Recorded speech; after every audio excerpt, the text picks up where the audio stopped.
Nah, Ibu Elsa, ini derita hati wanita ini. Jadi membutuhkan sekali bantuan dari Ibu. Seorang wanita punya kekasih yang tidak mampu secara ekonomi. Sebetulnya wanita ini juga tidak mampu, tapi dia pekerja keras, dia double jobs, bekerja 2 pekerjaan untuk membiayai kekasihnya ini sekolah kedokteran sampai lulus. Janjinya adalah setelah lulus sang dokter ini akan menikahinya.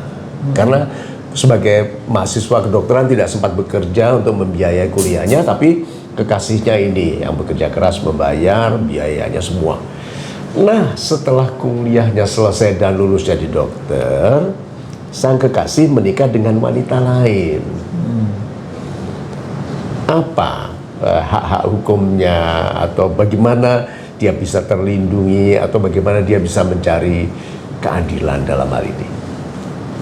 Ya, itu memang agak sulit ya. Jadi saya juga sebelum saya membahas ini, jika ada kita mau mengeluarkan dana atau segala rupa membiayain laki-laki, lebih baik kita menikah aja. Menikah yang mana kita membantu, kan ada timbal balik. Itu pun belum tentu ada jaminan. Kadang-kadang udah jadi suami kita, dia lurus, tetap aja dia selingkuh segala rupa membuat kita sakit hati.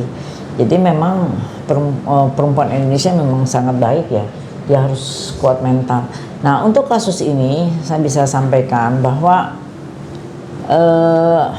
dia melakukan itu karena saya terinspirasi dengan kasusnya janji-janji yang walaupun tidak menjadi suatu putusan inkrah, menjadi ini jadi jurisprudens ya untuk Indonesia, tapi saya terinspirasi kita bisa mengajukan gugatan uang prestasi karena kita membiayain dia. Kan kita ada bukti-bukti transfer kita anggap sebagai uang prestasi dan kita minta dikembalikan uang kita. Kita bisa gugat itu. Kalau kita menuntut uang prestasi itu ada namanya kerugian material, ada juga kerugian immaterial. Jadi ini secara hukum bisa diupayakan. Tapi sebagai seorang ibu, apa nasihat Ibu kepada yang mungkin masih sedang mengalami proses itu, sedang dipekerjakan untuk membiayai kekasih yang mungkin masa depannya akan meninggalkan? Ya, kalau kita untuk supaya kita tidak sangat merugi, nggak apa-apa kita menikah. Kalau kita kan menikah dulu. Sama-sama orang yang bebas, maksudnya tidak ada keterikatan dengan pasangan lain, ya kita menikah aja. Dan tentunya kita walaupun sudah menikah pun kita ada bukti-bukti.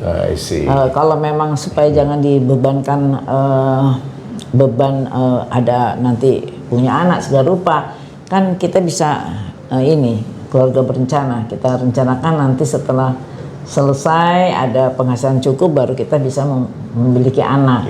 Itu kan bisa disepakati bersama. Jadi hal-hal itu kita lebih bagus kita menikah supaya ada pembuktian.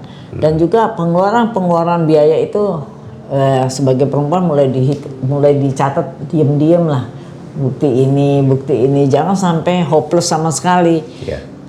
Sehingga kita walaupun saya mengatakan bahwa pernikahan ini bukan jaminan bahwa dia tidak meninggalkan kita, namanya manusia selalu berubah ya. Jadi tapi kita minimal kita udah preventif gitu. Bagaimana kalau sang wanita mengajak calonnya ini yang dibiayainya itu nonton video ini, Bu? Iya. bagus dan gitu ya? Kita tidak mau juga perempuan selalu menjadi korban. Betul. Sudahlah kita bekerja keras, sudah itu ditipu mentah-mentah, ini kan sama aja ditipu. Kasihan sekali.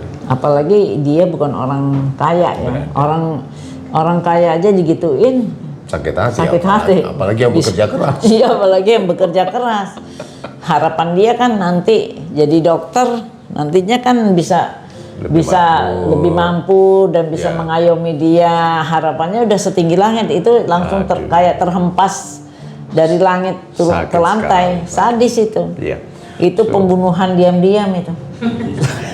So, sahabat Putri yang baik hatinya, bersabarlah. Ini nasihat dari Ibu Elsa. Memang bisa diupayakan, upaya hukumnya, tapi bagi yang belum, yang sedang dalam proses mungkin dicegah lah. Untuk dicegah. So, terima kasih banyak Ibu Elsa. Ini sebuah kepedulian yang penting sekali bagi banyak wanita yang mungkin belum mengerti bahwa masa depan ini bisa sangat menyakiti mereka. Menyakiti, ya. Ya, terima kasih Bu Elsa. Kita berikan tepuk tangan yang super